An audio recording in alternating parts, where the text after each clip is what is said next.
శరచంద్ర గారు, ఇప్పుడు చేస్తున్నటువంటి రాజకీయ శివాలపై పేలాలు చెల్లేటువంటి రాజకీయాలు చేస్తా ఉన్నారు. ఈ రోజు అన్ని విద్యార్థి సంఘాలు ఏకమై నిరుద్యోగ మార్చి చేస్తా ఉంది. తెలంగాణ ప్రజానికం కోసం 32 జిల్లాల్లో ఉన్నటువంటి విద్యార్థుల కోసం ప్రాణత్యాగాలు చేసినటువంటి ఎంతమంది విద్యార్థుల భవిష్యత్తు కోసం ఈ రోజు నిరుద్యోగ మార్చి చేస్తా ఉంటే అధికార బీఆర్ఎస్ పార్టీకి తొత్తుగా ఉన్నటువంటి బీఆర్ఎస్ ఏం చేస్తా ఉంది?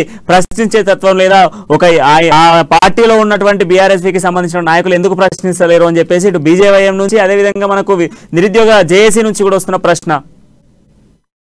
ఈరోజు మేము ఒక్కటే చెప్పదలుచుకున్నామన్నా, గతంలో మన ఇప్పుడు అన్న వాళ్ళు చెప్పినారుగా, గతంలో కేటీఆర్ గారు స్పష్టంగా చెప్పడం జరిగింది. ఇప్పుడు మన టీఆర్ఎస్ పార్టీ అధికారంలోకి వచ్చినప్పటి నుండి నేటి వరకు ఇచ్చినటువంటి ఉద్యోగ ప్రకటనలు కావచ్చు, ఇచ్చినటువంటి ఉద్యోగ అవకాశాలను స్పష్టంగా తెలియజేయడం జరిగింది. ఒకటి. రెండోది ఏంటిదంటే, మన ప్రభుత్వ ఉద్యోగ అవకాశాలే కాకుండా అనేక రంగంగా మన ఐటీ రంగంలో కూడా అనేక రకాలైనటువంటి ఎంఎన్సీ కంపెనీలను ఈరోజు హైదరాబాద్ కు తీసుకురావడం ద్వారా, వాళ్ళ ద్వారా పెట్టుబడులు పెట్టించడం ద్వారా ప్రైవేట్ సెక్టర్లలో కూడా మన అనేక మందికి ఈరోజు లక్షలాదిగా ఉద్యోగ అవకాశాలు టీఆర్ఎస్ ప్రభుత్వం. ఈరోజు దేశం మొత్తంగా కూడా మన తెలంగాణ వైపు చూస్తున్నటువంటి ఐటీ ఉద్యోగాలు ఏమి లేదు. ప్రభుత్వాన్ని నిర్మించేటువంటి శక్తి ప్రభుత్వ ఉద్యోగాలే ఉన్నది. ఆ ప్రభుత్వ ఉద్యోగాలు ఇవ్వని మనం పోరాటం చేస్తున్నాం. ఈ రోజు ఇన్స్టిట్యూట్ లో కూడా ఎందుకున్నారన్న వర్షన్ అయిపోయిన తర్వాత లేదు ఐటీ ఉద్యోగాలు, ప్రతిసారి ఐటీ ఉద్యోగాలు అంటున్నారు. స్పోకన్ ఇంగ్లీష్ ఏమొస్తుంది? డెవలప్మెంట్ చేస్తున్నారు. ప్రభుత్వ ఉద్యోగాలు మాకు వద్దు, ఐటీ సెక్టరే కావాలా? వన్ సెకండ్, ఆయన వర్షన్ అయిపోయిన తర్వాత చర్చ కొనసాగిద్దాం. ఎస్ శరచంద్ర గారు చెప్పండి. ఈరోజు తెలంగాణ వైపు చూస్తున్నటువంటి మన సందర్భం, ఈ రోజు మేము అడుగుతా ఉన్నాము. మన ఇంత అన్న చెప్పినట్టుగా, మన బీజేపీ అన్నగారు చెప్పినట్టుగా ఏదైతే మీరు మన చెప్పినారు, కరోనా టైంలో మన దాదాపు 200 కోట్ల డోసులు మేము మన భారతదేశంతో పాటు ఇతర దేశాలకు కూడా ఇచ్చామని చెప్పేసి ఈ రోజు మొన్న 2 రోజుల క్రితం స్వయంగా కేంద్ర ప్రభుత్వం ప్రకటించింది, ఇక మీద మేము మన ఉచితంగా డోసులు ఇవ్వలేమని చెప్పేసి. ఒకవైపు విదేశాలకు మన ఏదైతే ఉచితంగా డోసులు సప్లై చేస్తున్నటువంటి మన దేశం ఈ రోజు మన పేదవాళ్లకు ఉచితంగా మన కరోనా వ్యాక్సిన్ ఇచ్చేటువంటి పరిస్థితులు లేకపోగా మీరు ఇస్తా అన్నటువంటి మన 2 కోట్ల ఉద్యోగాలు ఎక్కడ పోయినాయని చెప్పేసి అడిగితే తెలంగాణలో ఏమి ఇచ్చినారా అని అడుగుతున్నారు. తెలంగాణలో ఇప్పటి వరకు మన టీఆర్ఎస్ ప్రభుత్వం వచ్చినప్పటి నుండి ఇప్పటి వరకు ఎన్ని ఉద్యోగాలు ఇచ్చినామని చెప్పేసి మీకు క్లియర్ గా లేకపోతే అనౌన్స్ చేయడం జరుగుతూ ఉన్నది. మేము అడుగుతా ఉన్నాము, ఇదే బీజేపీ ప్రభుత్వము ఇప్పటి నుండి మోడీ గవర్నమెంట్ వచ్చిన తర్వాత ఇప్పటి వరకు ఎన్ని లక్షల ఉద్యోగాలు ప్రకటించిందో తెలియాల్సి.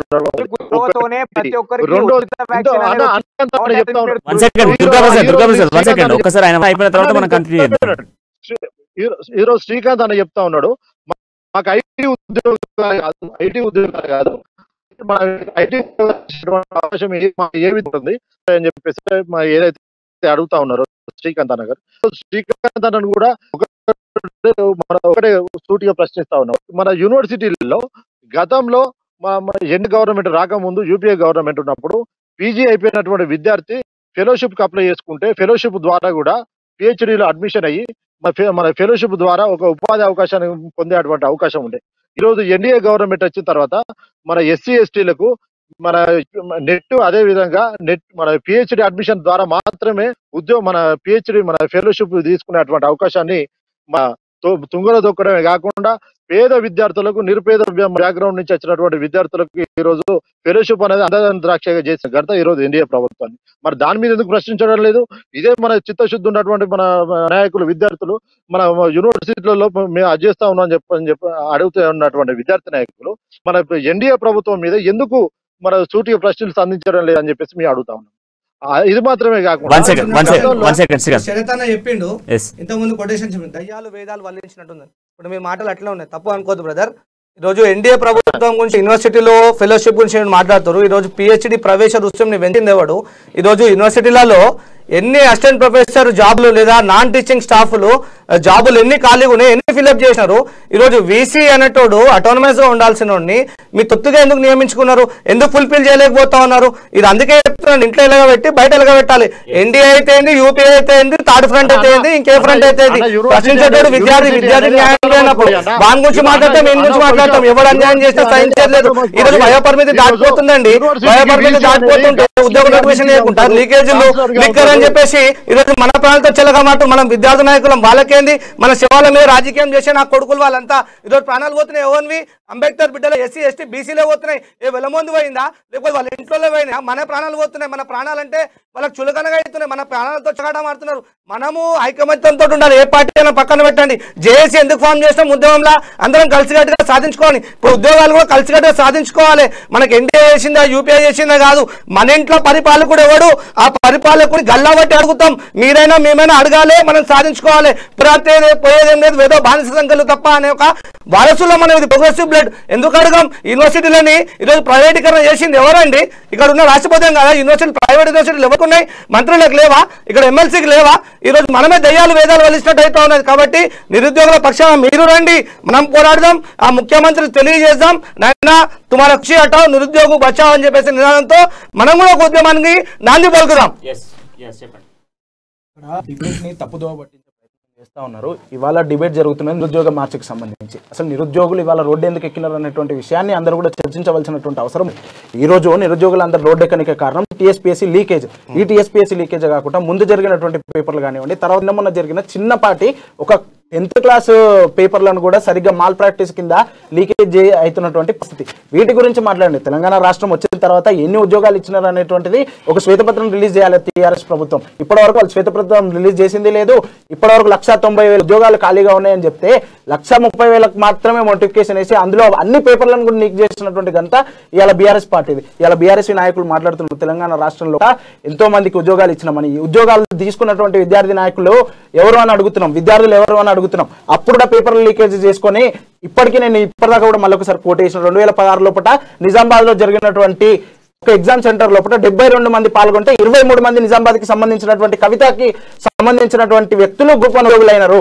ఇప్పటి వరకు కనీసం వాటి గురించి దర్యాప్తు చేయలేనటువంటి సిగ్గులేని ప్రభుత్వం ఈ బీఆర్ఎస్ ప్రభుత్వం. మేము ఒకటే ప్రశ్నిస్తున్నాం, అరే సిట్ వేసుకొని కాదు, సిట్ కేసీఆర్ చుట్టం. సిట్ ఏం చేసింది లేదు ఇప్పటి వరకు. ఏ ఒక్క కేసులో కూడా సిట్ ఇప్పటి వరకు తన కరెక్ట్ వేళ పనిచేసింది లేదు. సిట్ను కాదండి, ఈడీనో సిబిఐనో తీసుకొచ్చి వాళ్ళకి కావాల్సినటువంటి విషయాలు ఏవైతే అడుగుతున్నారో సిట్ ఎందుకు ఇస్తలేదని ఇవాళ విద్యార్థి పరిషత్ ప్రశ్నిస్తుంది. ఇవాళ సిట్ జడ్జి తోటి దర్యాప్తు జరిపిస్తే తెలంగాణ రాష్ట్ర ప్రభుత్వంలో ఉన్నటువంటి పెద్దల యొక్క బండారాలు బయటపడతాయి. ఇవాళ కేటీఆర్ కేసీఆర్ బయటకు వస్తాడు అన్నటువంటి ఉద్దేశంతో మాత్రమే ఇవాళ సిట్టింగ్ జడ్జి తోటి విచారణ జరిపిస్తలేరని విద్యార్థి పరిషత్ ప్రశ్నిస్తుంది. ఇవాళ విద్యార్థి పరిషత్ ఒక్కటే డిమాండ్ చేస్తుంది, సిట్టింగ్ జడ్జి తోటి కమిటీ వేయండి. మీకు దమ్ముంటే మీరు శ్వేతపత్రాన్ని రిలీజ్ చేయండి. మీరు ఎన్ని ఉద్యోగాలు ఇవ్వబోతున్నారు తెలియజేయండి. ఎప్పుడు ఆ 15,000 కానిస్టేబుల్ 400-300 ఎస్ఐలు ఇచ్చినామని చెప్పుకొని తిరుగుడు కాదు. నిజంగా కూడా మీకు చిత్తశుద్ధి ఉంటే తెలంగాణ యువత మీద నిరుద్యోగ వృత్తి అయితే ప్రకటించారో విద్యార్థి నాయకులు ఎవరైతే ఓటు కేంద్రంగా ఎమ్మెల్యేలు ఇవాళ తెలంగాణ రాష్ట్ర ప్రభుత్వం లోపల తిరుగుతున్నారో వాళ్ళందరూ కూడా బయటకు వచ్చి తెలంగాణ తల్లి శోకాన్ని గురించి మాట్లాడవలసినటువంటి అవసరం ఉన్నది. సో ఇప్పటి వరకు ఎందుకు ప్రతి సంవత్సరం విడుదల చేసేటువంటి క్యాలెండర్ ఎందుకు విడుదల చేయట్లేదు? ఈ రోజు అందరు విద్యార్థి సంఘాలు, అన్ని విద్యార్థి సంఘాలు ఏకదాటిగా ముందుకు పోతా ఉన్నాయి. ముందుకు పోతున్నటువంటి నిరుద్యోగ మార్చి చేస్తా ఉన్నాయి. ప్రభుత్వం టీఎస్పీఎస్సీ పేపర్ లీకేజ్ వెనుక ఒక సిట్ అనేటువంటి దర్యాప్తు సంస్థతో చేసినటువంటి దర్యాప్తులో ఎటువంటి విషయాలు వెలుగులోకి రావట్లేదు అనేది ఇక్కడ ధోరణి కనబడతా ఉంది. ప్రభుత్వంలో ఉన్నటువంటి బీఆర్ఎస్ది అక్కడ ఉన్నటువంటి రాష్ట్ర నాయకులతో కావచ్చు, అక్కడ ఉన్నటువంటి మంత్రివర్గంతో విద్యార్థులకు సంబంధించినటువంటి సమస్యలను ఎందుకు చర్చించట్లేదు అన్నటువంటి అంశాన్ని వీళ్ళు తీసుకొస్తా ఉన్నారు. దీనికి మీ దగ్గర ఉన్న సమాధానం ఏంది? ఈరోజు మీ ఒక్కటే విషయం తెలియదలుచుకున్నా ఈ అమర్ న్యూస్ ద్వారా. ప్రతి సంస్థ అంటే ప్రతి దర్యాప్తు సంస్థ కేవలం నరేంద్ర మోడీ గారి యొక్క జీవ సంస్థలు అయినటువంటి ఈడీ కావచ్చు, లేకపోతే సిబిఐ లాంటి సంస్థలు ఉండవు. సిట్ అనేది పారదర్శకంగా పనిచేస్తూ ఇప్పటికే ముందుకెళ్ళిపోతా ఉన్నది. ఆ విషయం ఇప్పటి వరకు ఎమ్మెల్యేల కొనుగోలు కేసు తేల్చలేనటువంటి ఒక్క నిమిషం బ్రదర్ నేను చెప్పిన తర్వాత ఒక్క సెకండ్ ఆయన వర్షన్ అయిపోయిన తర్వాత దుర్గా ప్రసాద్ మీకే ఇస్తాను ఛాన్స్, మీరు మాట్లాడండి. ఒక్క సెకండ్ ఆయన మాట్లాడిన అయిపోయిన తర్వాత నెక్స్ట్ మీరే మాట్లాడతారు. ఒక్కసారి శరత్ చంద్ర గారు మీరు కంటిన్యూ చేయండి ఒక్కసారి. అన్ని కూడా ఏదైతే మన కేంద్ర ప్రభుత్వ దర్యాప్తు సంస్థలు లాగా ఉండవని చెప్పేసి తెలియజేసుకుంటూనే మరొక విషయము, ఈరోజు విద్యార్థులకు కావచ్చు, విద్యార్థులకు ప్రభుత్వానికి ముఖ్యంగా టిఆర్ఎస్ ప్రభుత్వానికి ఎక్కడ అంటే మన గ్యాప్ అనేది లేదనేటువంటి విషయాన్ని మరొకసారి తెలియజేసుకుంటున్నా. ఎందుకంటే పంచాయతీ బోర్డు మెంబర్ నుండి పార్లమెంట్ సభ్యుని వరకు, అదేవిధంగా మున్సిపల్ కౌన్సిలర్ దగ్గర నుండి ఎమ్మెల్యే మన శాసనసభ్యుని చేసినటువంటి ఘనత ఓన్లీ టిఆర్ఎస్ పార్టీది. ఎలాంటి బ్యాక్గ్రౌండ్ ఉన్నటువంటి విద్యార్థి నాయకులు, మన మామూలు మన సాధారణ కుటుంబం నుంచి వచ్చినటువంటి విద్యార్థి నాయకులు ఈ రోజు ఎమ్మెల్యేలుగా, ఎంపీలుగా, అదే విధంగా కార్పొరేషన్ చైర్మన్లుగా, మన కమిషన్ మెంబర్లుగా, కమిషన్ చైర్మన్లుగా, కౌన్సిలర్లుగా, కార్పొరేటర్లుగా, జెడ్పీటీసీలుగా, ఎంపీటీసీలుగా, సర్పంచులుగా అవకాశం కల్పించినటువంటి నాయకుడు మా యొక్క కేసీఆర్ గారు అనేటువంటి విషయాన్ని మరొకసారి గుర్తుంచుకుంటూ ఈ రోజు ఏదున్నా కూడా ఉద్యోగాలకు సంబంధించినటువంటి ఉద్యోగాలకు సంబంధించినటువంటి మినిస్టర్లకు పనికిరారా? అదే ఎమ్మెల్యేలు మినిస్టర్లకు పనికిరారా? ఇంతమంది నాయకులను తీసుకొచ్చారని చెప్తా ఉన్నారు కదా శరత్చంద్ర గారు. ఒక్కసారి శరత్చంద్ర, శ్రీకాంత్ మన ముడ్డుల మీద లాటరీలో కొట్టిండు దానం నాగేందర్, వాటి పనికి వస్తాడా? ఏం మాట్లాడుతున్నారా?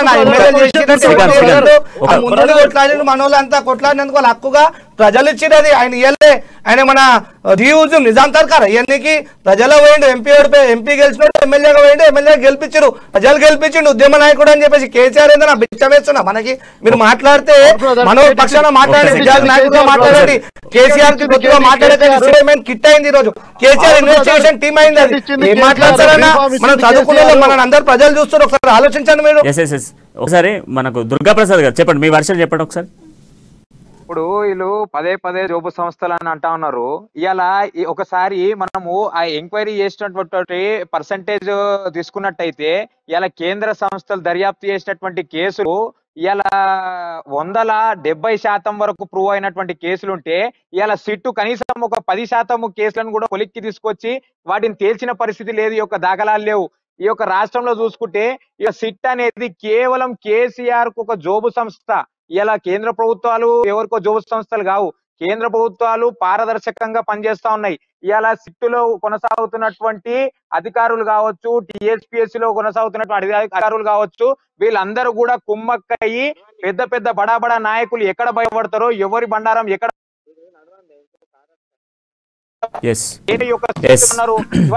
శరత్చంద్ర గారు ఇప్పుడు అడిగిన ప్రశ్న మనం విన్నాము క్లియర్ గా కూడా. అవునా? అవును, ఈ రోజు మన దేవుడు సంస్థలు, కేంద్ర దర్యాప్తు సంస్థలు అనేవి ఈ దేవుడు సంస్థలు కావు కనుకనే ఈ రోజు లక్షల కోట్ల రూపాయలు మన ప్రజాధనం కొల్లగొట్టి బ్యాంకులకు వేల కోట్ల రూపాయలు ఎగ్గొట్టి విదేశాలకు పంపినటువంటి బడా నేతలను వదిలిపెట్టి ఈ రోజు ప్రజల కోసం పనిచేసేటువంటి ప్రజాయకుల వీళ్ళపైన దాడులు దిగబడుతున్నటువంటి ఈడీ సంస్థలు ఖచ్చితంగా జేబు సంస్థలు కాదు బ్రదర్. ఖచ్చితంగా కూడా ప్రజల కోసం పనిచేసేటువంటి సంస్థలే. అదంతా కూడా ప్రజలు కూడా గమనిస్తా ఉన్నారు. అదంతా కూడా ప్రజలు కూడా గమనిస్తా ఉన్నారు. భారతదేశానికి భారతీయ జనతా పార్టీ ఏకైక లక్ష్యం భారతదేశాన్ని రక్షించడం మాత్రమే. భారతదేశానికి కార్పొరేట్ సంస్థలను భారతదేశాన్ని రక్షించి కార్పొరేట్ సంస్థలను ఆదాని అంబానీ లాంటి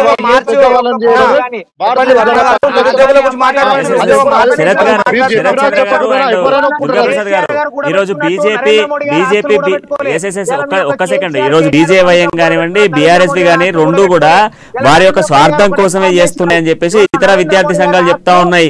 ఈ రోజు నిరుద్యోగులకు సంబంధించినటువంటి ఇష్యూను మాట్లాడండి, నిరుద్యోగులకు సంబంధించినటువంటి మార్చికి సంబంధించినటువంటి అంశాలు లేవనెత్తండి. ఈ రోజు కాకతీయ యూనివర్సిటీ వేదికగా జరుగుతున్నటువంటి అనేక అంశాలను జరగండి. 30 లక్షల మంది విద్యార్థులకు సంబంధించిన భవిష్యత్తు కోసం మాట్లాడండి. మీ పార్టీల గురించి మాట్లాడాలంటే ఒక చాట భారతం బయటకు వెళ్తుంది. ఈ రోజు సిట్ దర్యాప్తు కావచ్చు, సిబిఐ దర్యాప్తు కావచ్చు, ఇవన్నీ కూడా జరుగుతూ ఉన్నాయి. బట్ ఈ రోజు 30 లక్షల మంది విద్యార్థులకు సంబంధించినటువంటి భవిష్యత్తుకి సంబంధించినటువంటి ఒక మార్చ్ జరుగుతా ఉంది. ఈ మార్చ్ ద్వారా విద్యార్థులకు ఎలాంటి న్యాయం జరగబోతా ఉంది, ఈ మార్చ్ వేదికగా అధికార బీఆర్ఎస్వి ఏం చేయబోతా ఉంది, మరి ఇలాంటి కార్యాచరణ జరుగుతున్నప్పుడు బీఆర్ఎస్వి ఎందుకు ముందుకు రావట్లేదు అనేది ప్రధాన ప్రశ్న.